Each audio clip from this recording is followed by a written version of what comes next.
और किसी ने तो मुझे आज कहा कि बीजेपी जो है बड़ा सरप्राइज करती है। मैंने कहा कैसे सरप्राइज करती है? बोले पता ही नहीं चलता मुख्यमंत्री कौन बनेगा, और मुख्यमंत्री बन गया। बहुत बहुत बधाई मध्य प्रदेश को भी, और उनको भी मुख्यमंत्री नए मिले, बहुत बहुत शुक्रिया।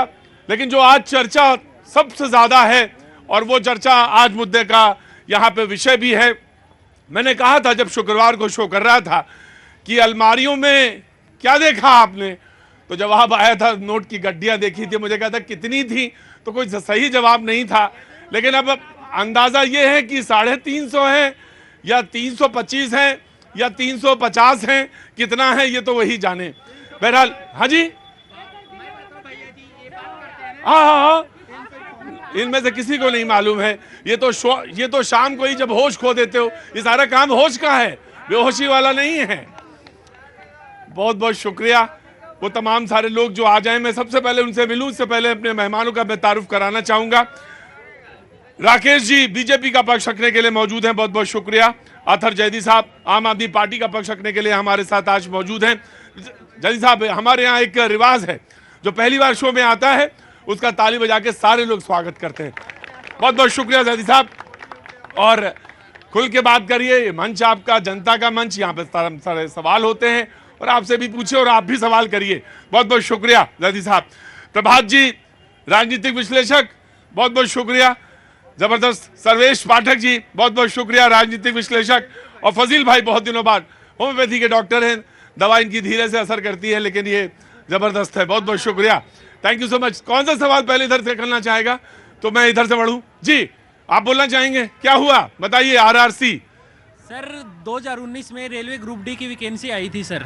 2019 में सर? 19 में, हाँ सर, लेकिन अभी तक नियुक्ति नहीं दी है हमें। रोजगार मेले में शामिल कर लिया गया है, लेकिन अभी तक नियुक्ति नहीं दी है सर हमें। अभी तक नियुक्तियां नहीं दी गई हैं। कहां से आना हुआ भैया?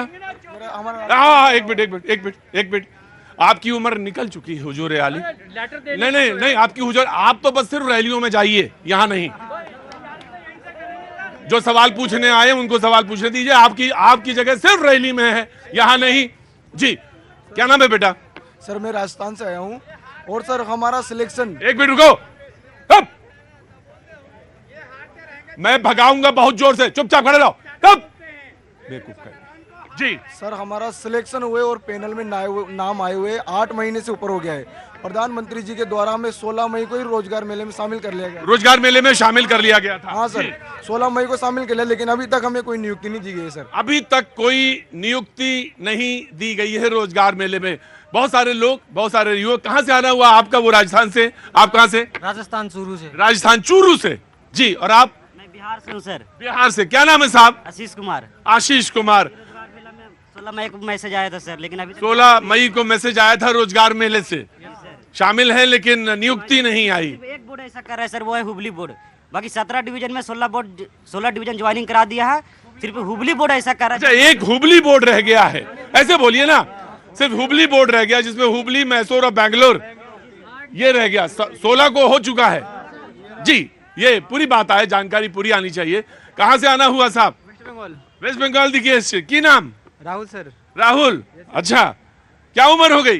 28 सर। बस अब समझ लो, बस मिल जानी चाहिए बस। तो एकदम कगार वाला मामला है ना? हो जाए तो बस बढ़िया है, इसके बाद फिर बड़ा लेट हो जाएगा, है ना? और बहुत सारे काम रुक जाएंगे। हाँ जी, शादी ब्याह भी नहीं हो रहा। नौकरी पे कम है ध्यान, शादी ब्याह ज्यादा है। हाँ जी, हाँ जी, हाँ। कुटुंब आ रहा है सर, लेकिन घूर जा रहा है सर। कौन आ रहा है? घर कुटुंब आता है सर, लेकिन घूर जाता है। हाँ, घर कुटुंब आता है लेकिन घूर जाता है। जी सर, बोलता है कि ज्वाइनिंग चाहिए।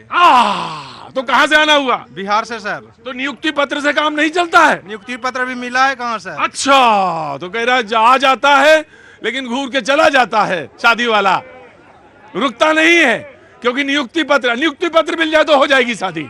हाँ जी, एक मिनट भाई साहब, सर एक एक करके, बहुत डिसिप्लिन वे से आप बोलेंगे, बिल्कुल बोलेंगे, लेकिन आराम से, तरीके से। नियुक्ति पत्र मिल जाए तो शादी हो जाए। नियुक्ति पत्र मिल जाएगा तो हो जाएगा, बस उसी से ज्वाइनिंग हो ना होए।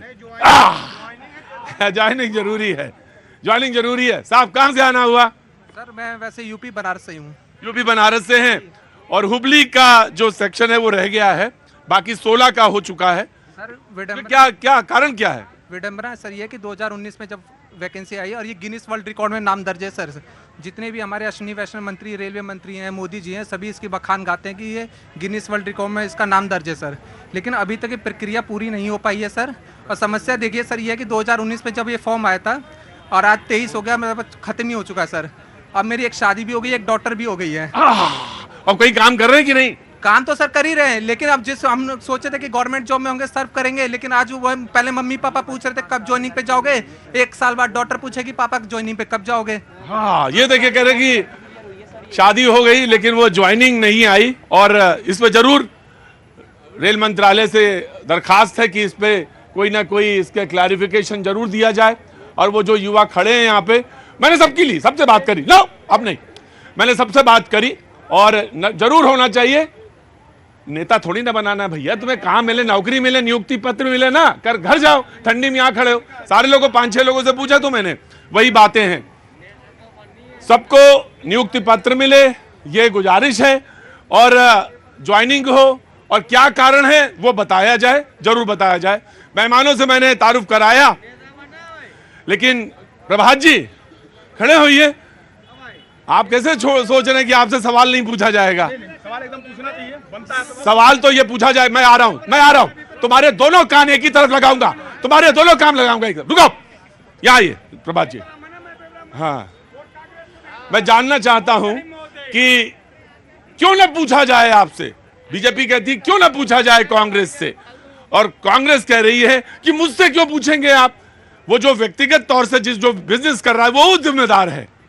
सबसे बड़ी बात आज देश ने देखा, मैं माननीय गृह मंत्री जी को सुन रहा था, माननीय गृह मंत्री जी कह रहे थे कि इतना नोटों का बंडल कभी किसी ने देखा क्या।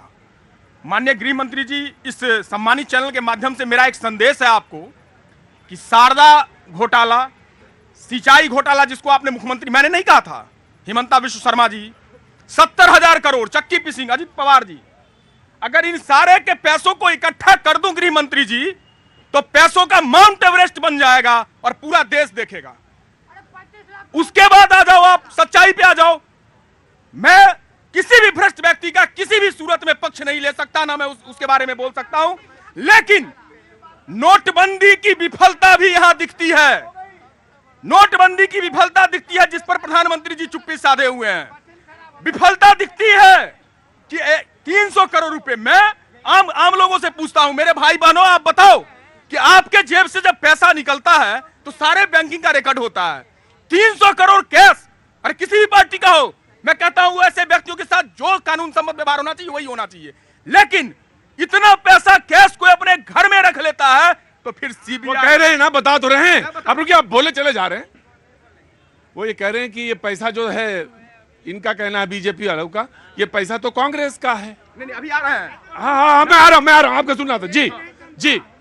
अरे आपके मोहब्बत की दुकान में आपका लूट का सामान पकड़ा गया है, अब तो कम से कम सफाई मत दीजिए।